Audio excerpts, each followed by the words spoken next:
Welcome to the Defense and Aerospace Report. I'm Vago Muradian here in Washington, D.C. at the Center for Strategic and International Studies at the conclusion of a fascinating discussion on artificial intelligence and the release of a new report, Artificial Intelligence in National Security, effectively making the case for an artificial intelligence ecosystem, and made a whole series of recommendations at a time when the artificial intelligence game is getting a lot more competitive, specifically or in part because of Japan's national commitment to spend 20% of its research and development funds on artificial intelligence. The report was sponsored by Thales, and the project director was Andrew Hunter here at the Defense Industrial Initiatives Group at CSIS. Andrew, thanks very much for the time. Thank you, Vago. Glad to be with you. You were in the last administration working in the Pentagon on rapidly fielding capabilities, but know a lot about the acquisition ecosystem. It was one of the funniest and most depressing parts of your report was the tiny little amounts on policy, acquisition, technology, and all of the other things that we need to think about from an AI perspective. From your perspective, what are the top recommendations of this report? It's about 78 pages, so it's a quick, light read, actually, for everybody to actually download it. It's available online.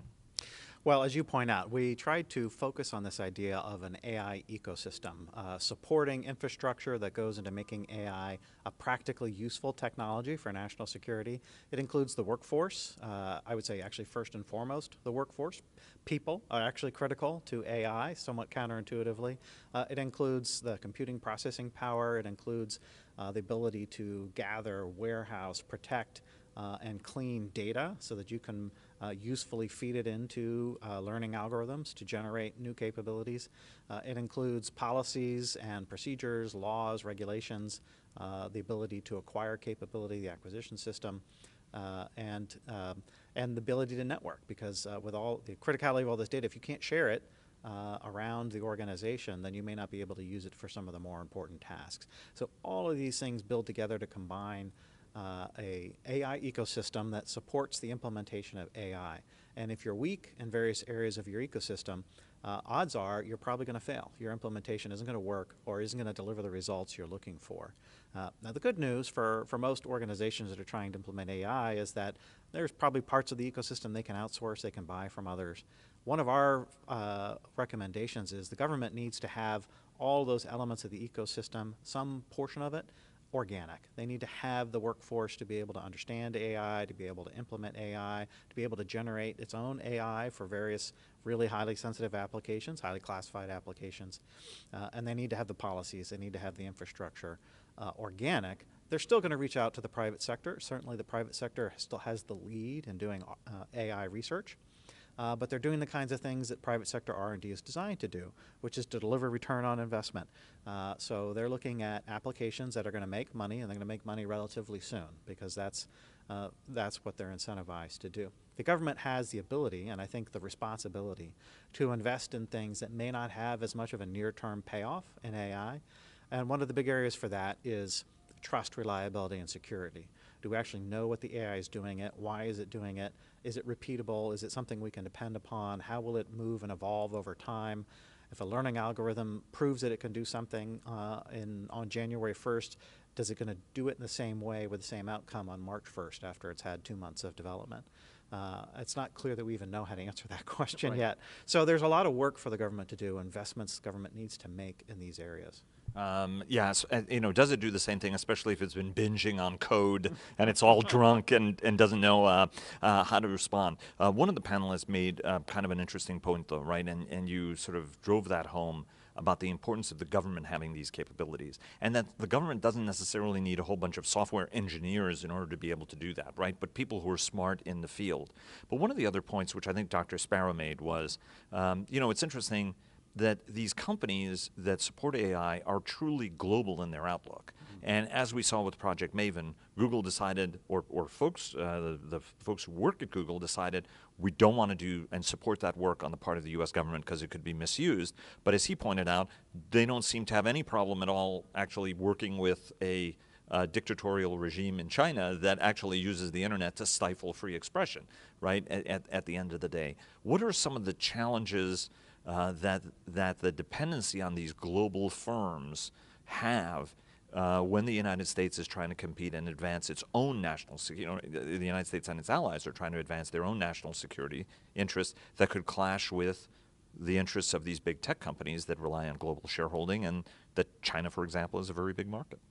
Well, this is one thing that kind of drove us to the idea that the ecosystem is more critical than the specific technologies. Because in many cases, the specific technology may be something that a global company like a Google, like an IBM, like a Microsoft is implementing. And if it's commercial, they're going to make it available to all comers. So it doesn't necessarily give an advantage to the US government, US firms, because they're going to sell it broadly to many users. But the ability to incorporate that technology, to bring it into your organization, to make it useful with your data, that's an advantage that is enduring, that you can continue to apply over time, even as the commercial industry evolves and may go off in different directions, or may be willing to help others who can apply it to their problems. So there's that ability to internalize the advantage through the ecosystem.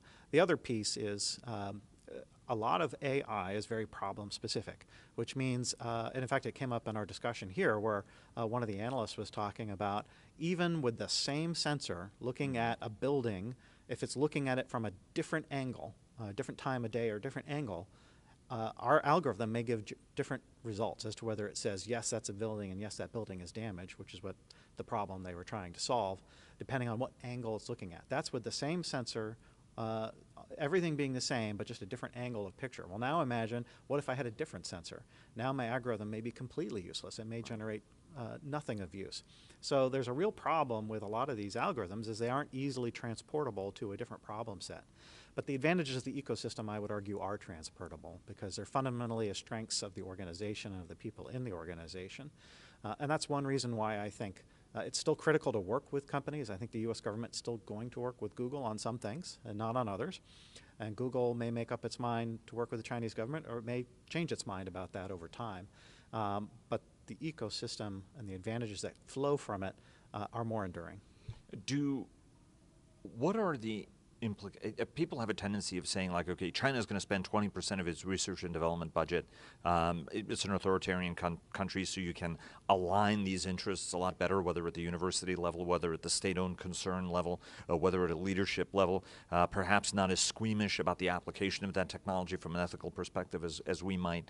How is this competition going to evolve with the United States? Is it the amount of money?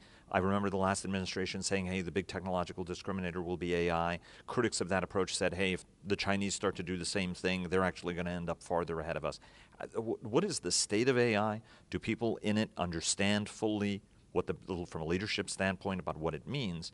And then the last piece of this is, how is this competition going to emerge between the United States, China, and Russia? Well, I think it's important to note that we are still in very early stages of the AI field. And I like to say field net technology because there's kind of a suite of technologies that are important, are AI related, or are AI. And you can have leads in some and not in others.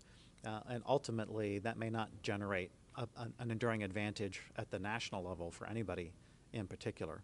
So there's going to be progress made by each country on a different range of fields. And one of our findings from our report is that almost every country in the world is investing in AI to different levels of degree. Certainly no one at the same level right now as China and the United States, but many, many countries are in this game. And many of them are looking at different areas. And so, you know, the Emiratis and the Saudis, for example, are investing very heavily in smart cities and looking very much at infrastructure applications. The Australians are also looking quite a bit at infrastructure applications of AI. Well, they're likely to develop some things there that may not be developed in China or the US because our focus may be elsewhere. You know, some countries are very focused on robotics and unmanned systems. Japan, I would put in that category. And they're going to make a lot of progress there. They're going to gain some advantages in that area. The question is, how enduring are those advantages? What does it kind of sum up to? I would say it's early to tell. You know, that's I know, an easy think tank dodge to say, well, it's too early to tell. But it is very early in AI. I think there's generally a little bit of a thought pattern out there that AI is farther along the road of development than it really is. In some areas, it's farther along than others. But as you point out in our graphic that we have in our video, where we look at the AI ecosystem and between 0 and 100%, the bars are very low. They're kind of 15% and down.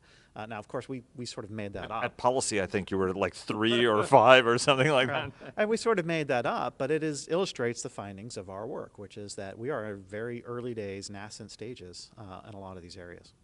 And is there a need to have some form of global convention on AI? I mean, there are folks who are saying, look, even though it's at a nascent and early period, now's the best time to sort of set up global rules of the road. Critics of that approach say there haven't been a single global rule of the road that's ever been observed by countries that want to violate it, and point, for example, to China, hacking companies, breaking into them in order to be able to take some of this technology away. Are we at a point? I mean, is it now? Will it be at some future point that some kind of global AI control regime or rules of the road will be needed? Well, I think it's never too early to start talking about the implications of AI for global governance, for national security, for human rights, for all of these issues. I mean, the dialogue is critical. There's a lot to learn, and the more we talk to each other, I think the better off we're going to be. I think it's particularly critical, by the way, for countries of a democratic nature, countries that would like to see AI implemented in a way that reinforces democratic forces in the world and not authoritarian forces. Is particularly critical for them to be in dialogue with one another. So I wholeheartedly endorse that. Do we know enough at this point to make a meaningful declaration that says this is how AI is going to be implemented, this is what's allowed, this is what's not allowed?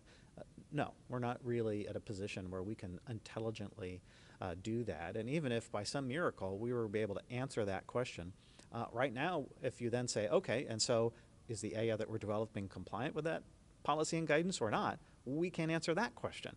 Right. So there's a lot of work to be done. So I don't think there's any harm in dialogue.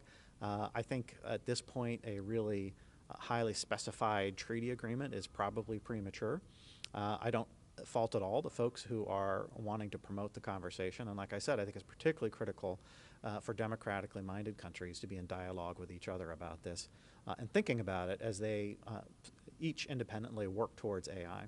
Can you just imagine what the robocalls will be like in a couple of years with some more AI, seeing as how they call you up sometimes and try. Anyway, that's a stupid point. Last point on spending.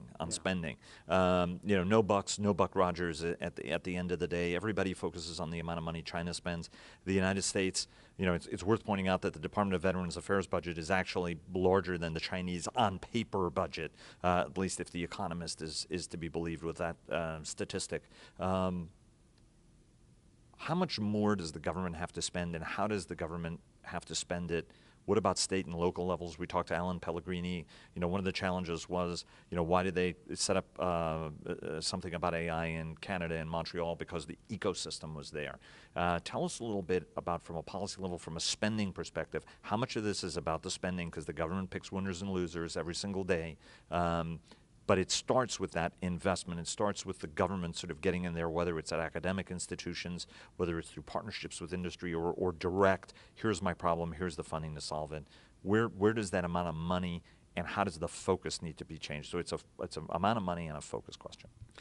Well, some of the findings of our report is investment in AI has really taken off. It started in about 2010, and then in 2012 you start to see almost logarithmic type growth in investment in AI. The leading reason for that was substantial progress made, to some extent unexpectedly, in machine learning.